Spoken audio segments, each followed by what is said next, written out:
Nav Prabhat news, नव्या दिवसाची नवी बातमी. बातम्या चालतात की अर्थमंत्री पद घ्यायला रिक्त आहे, तर जयंत पाटील यांची वर्णी अर्थमंत्री पदासाठी लागेल.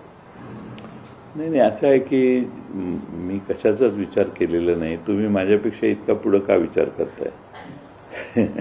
तुम्ही एक तर मुख्यमंत्र्यांचा खातेवाटपाचा अधिकार आहे, तोही तुम्ही हिरावून घ्यायला लागलेला, तो त्यांचा अधिकार आहे. आणि माणूस गेला तर होईल ना.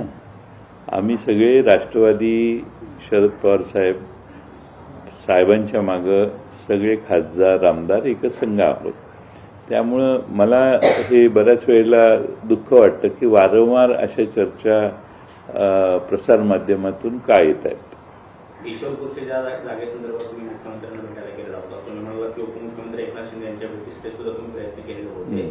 तो जमिनीचा जो विषय आहे तो महसूल मंत्र्यांच्या अखेरीत येतो का, आणि जर असेल तर त्यांच्याशी चर्चा करण्याचा तुम्ही प्रयत्न केलेला होता की यावर? नाही, महसूल मंत्र्यांच्या अखत्यारीत तो विषय येत नाही. तो नगरपालिकेचा विषय नगरविकास मंत्री एकनाथ शिंदे यांच्याकडेच येतो, हे मलाही माहीत होतं. आणि त्यासाठी त्यांच्या भेटीची काल आमचे नगराध्यक्षही आलेले, भेटीची प्रयत्न केला, पण ते त्यांचा फोनच बंद होते. मग नंतर कळलं की दिल्लीला रवाना झालेत ते.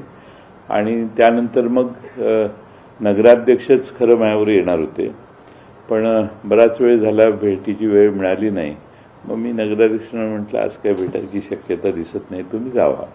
आणि त्यानंतर मला ते अटल सेतूच्या पलीकडे गेल्यावर मला कळलं की आपण 10:15 10:30 आलात तर चालेल. मग मी तिकडे गेलो. गेले काही दिवस खूपच योगायोग घडतायत का? म्हणजे प्रफुल्ल पटेल यांचं हे वक्तव्य की त्यांच्या राष्ट्रवादीमध्ये पोकळी निर्माण झाली आहे, त्यानंतर त्यांच्या पक्षाच्या राष्ट्रीय अध्यक्षांना नोटीस बजावली जाणं, त्यानंतर तुम्ही भेटायला जाणं थोड्या वेळाने, नाही असं आहे, मला दुसऱ्या पक्षावर बोलायचा काही अधिकार नाही. तो त्यांच्या पक्षाचा अंतर्गत प्रश्न आहे.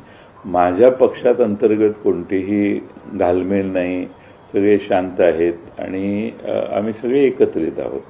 त्यामुळं दुसऱ्या पक्षांवर मी बोलणं योग्य नाही. आणि कालच्या भेट जी आहे, आता हे आपण ज्यांचा उल्लेख करताय ते दोघं जर मला भेटले असते तर मी तुम्हाला सांगितलं असतं हो भेटले म्हणून. भेटच झाली नाही तर मी हो तर कसं म्हणू. त्यामुळं माझा काही त्यांच्याशी संपर्क होण्याचा प्रश्न यापूर्वी नाही. सुप्रियाताईंच्या लग्नात मात्र हे दोघंही आलेले होते. दोघांची माझी 5 मिनिटं उभ्या त्यांचं स्वागत आम्ही सगळ्यांचंच करत होतो, त्यावेळी त्यांची भेट.